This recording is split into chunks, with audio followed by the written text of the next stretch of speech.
Kembali lagi bersama kita yang tentunya akan melanjutkan pertanyaan yang akan dijawab oleh narasumber kita yang luar biasa. Katanya, kakak dari SMK 10 ini mau mempertanyakan satu hal kepada Bapak Kiai Lukmanul Hakim. Boleh langsung ditanyakan, Kak? Selamat siang. Iya. Nama saya Anissa Usma dari SMK 10 Surabaya. Ingin bertanya, apa saja adab dari bersosmed? Iya, alhamdulillah sangat bagus pertanyaannya. Ya, segala sesuatu itu memang ada adab etikanya ya. Segala sesuatu, bahkan kita makan saja ada adabnya, kita masuk kamar mandi saja ada adabnya. Begitu juga ketika kita bermedsos juga demikian.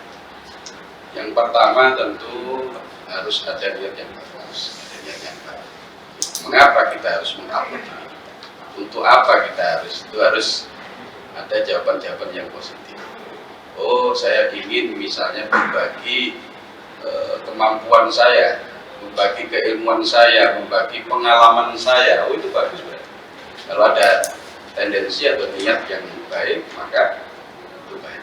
Itu yang pertama, jadi kita pertimbangkan dulu apa tujuan kita di dalam bermedsos tadi itu. Yang kedua, cara. Ya. Kemudian kedua, cara yang ketiga, cara. Ketika saya mengupload seperti ini, dalam bentuk seperti ini, dalam konten seperti ini apakah sudah benar? Apakah tidak melanggar norma-norma agama? Apakah itu dipikirkan? Kemudian kalau memang sudah yakin kita itu positif, maka silakan diteruskan. Dan kemudian yang ketiga, yang tidak kalah pentingnya, kira-kira apa nanti dampaknya ketika saya upload ini? Karena sesuatu yang baik belum tentu memiliki dampak yang baik. Kadang tujuan kita baik, cara kita sudah baik, tapi ternyata bikin gaduh. Ya itu harus dipikirkan juga. Maka sebelum kita bersosmed, minimal 3 hal itu yang kita pertimbangkan. Apa tujuan kita, apa niat kita, yang kedua bagaimana atau konten apa yang harus kita upload, yang apakah ini melanggar norma-norma agama, sosial ataupun tidak. Yang ketiga itu kira-kira dampaknya bagaimana, positif atau tidak. Setelah itu kita yakini baik, maka silahkan kita lanjutkan apa yang menjadi keinginan. Dari kakaknya pertanyaan yang luar biasa dan jawaban yang sangat memuaskan dari Bapak Kiai Lukmanul Hakim. Masya Allah sekali. Kan tadi sudah dibahas ya Pak, kan kita sudah mengira apa yang kita upload itu baik, terus banyak yang mengira baik juga, tapi tetap ada sepersekian orang yang menganggap itu tuh buruk gitu kan. Nah, itu untuk mengatasi kayak gitu tuh gimana Pak? Apa kita tetap harus mendengarkan sepersekian orang yang menganggap itu buruk, atau kita lebih baik nggak usah di-post aja deh gitu? Menuntut semua orang itu suka kepada kita itu hal yang mustahil. Demikian pula ketika kita beranggapan bahwa semua orang itu tidak suka dengan kita, itu juga pasti dari sekian banyak orang itu sepersekian mereka suka kepada kita, sepersekian mereka benci kepada kita. Ketika mereka ada kebencian di dalam hati mereka, apapun yang kita eksplor dari diri kita itu tidak akan bernilai baik bagi mereka. Maka selama kita sudah memenuhi adab etika yang baru saja ditanyakan tadi itu, kita niatnya baik, cara kita sudah baik, tidak melanggar dari sisi manapun, sosial maupun agama. Kemudian kita sudah memikirkan jauh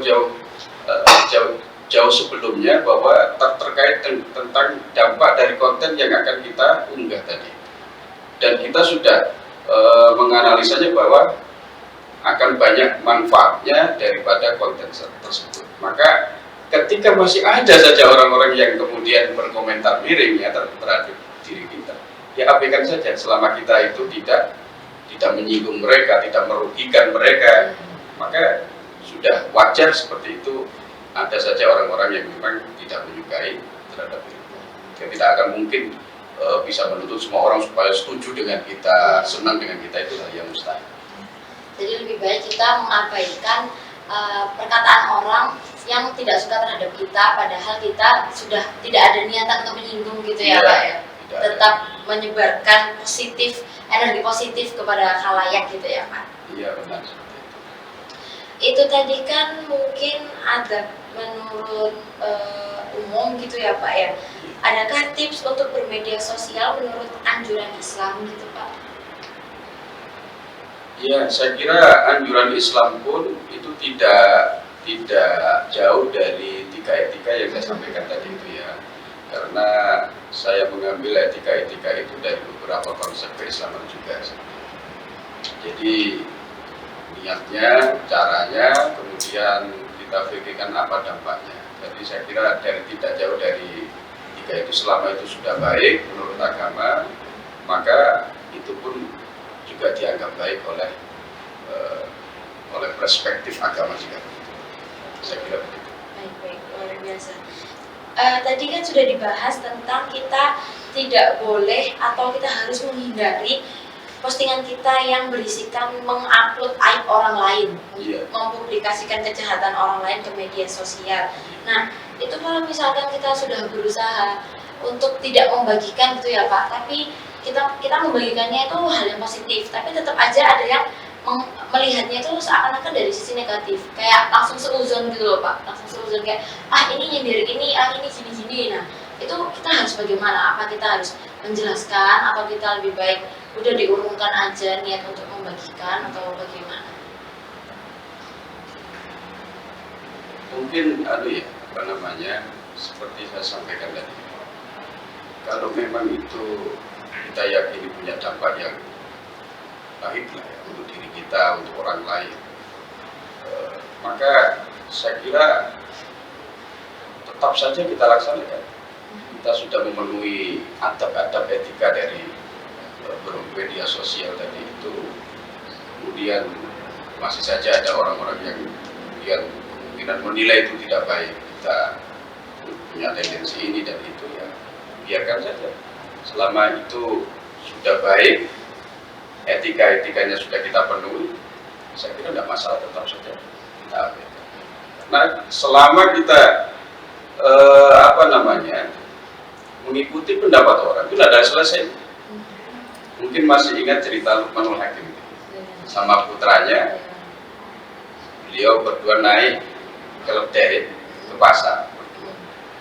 Putranya nunggang, Luqman Hakim itu yang menuntun kudanya. Kata orang di pasar yang komentar, itu anak kurang etika, masa orang tuanya suruh nuntun, anaknya suruh naik. Luqman Hakim dengar, akhirnya disampaikan ke anaknya, ya sudah Pak, sampean saja yang naik, saya yang di bawah yang nuntun keledai. Setelah dilaksanakan, ada yang komentar lagi, loh itu anak orang tua kok tega-teganya, anak disuruh jalan orang tuanya naik keledai. Masa? Akhirnya setelah itu sampaikan ke anaknya, ya sudah Pak, gini aja, kita naik berdua saja keledai. Ada lagi yang komentar, bagaimana dua orang ini masa tidak punya rasa kasihan terhadap hewan? Hewan kecil dinaik dua orang. Akhirnya turun semuanya, sudah kita turun, nah kita tidak usah naik berdua, biarkan kita tuntun saja keledai. Ada yang komentar lagi, itu buat apa beli keledai kalau hanya cuma dituntun saja? Akhirnya Luqmanul Hakim memberikan pelajaran kepada anaknya, ya beginilah, kalau kita ini selalu memperdulikan ucapan orang, itu tidak akan ada selesai. Sama ketika kita bermedia sosial juga demikian. Kalau kita memperdulikan masing-masing ucapan netizen, tidak ada selesainya. Jangankan kita, Rasulullah SAW saja yang komentar tidak baik, yang menganggap Rasulullah begini dan begitu, itu ada saja.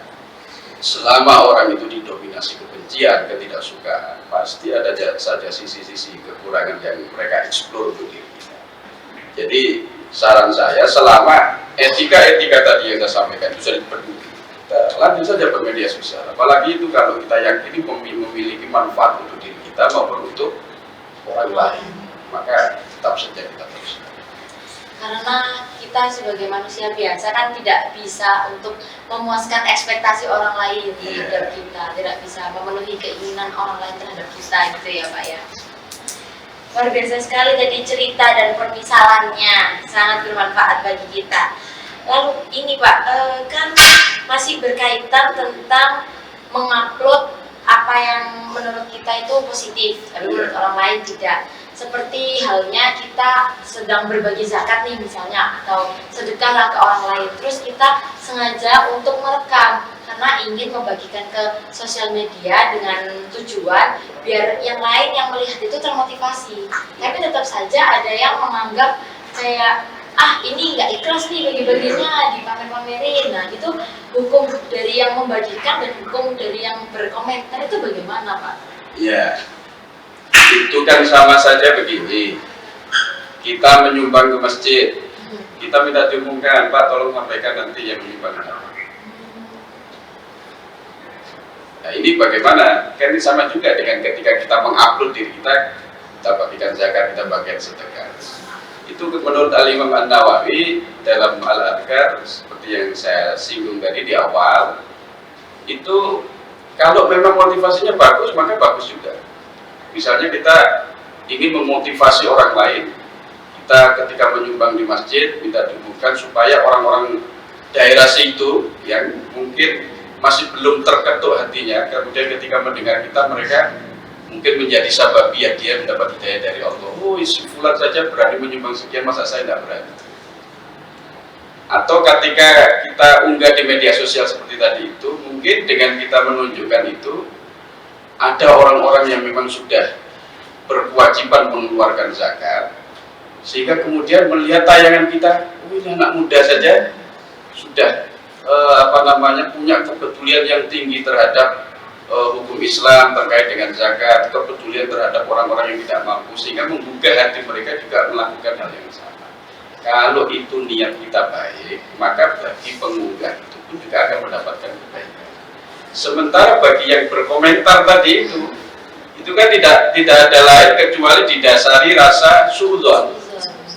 Suudzon itu tidak diperbolehkan dalam Islam. Suudzon itu dilarang dalam agama. Itu bagian dari penyakit hati yang harus diperangi, yang harus dilarang.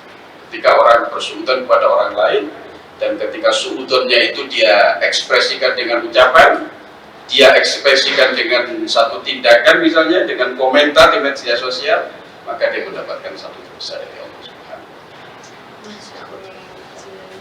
Ta'ala. Akan kita lanjutkan setelah jeda pariwara berikut ini.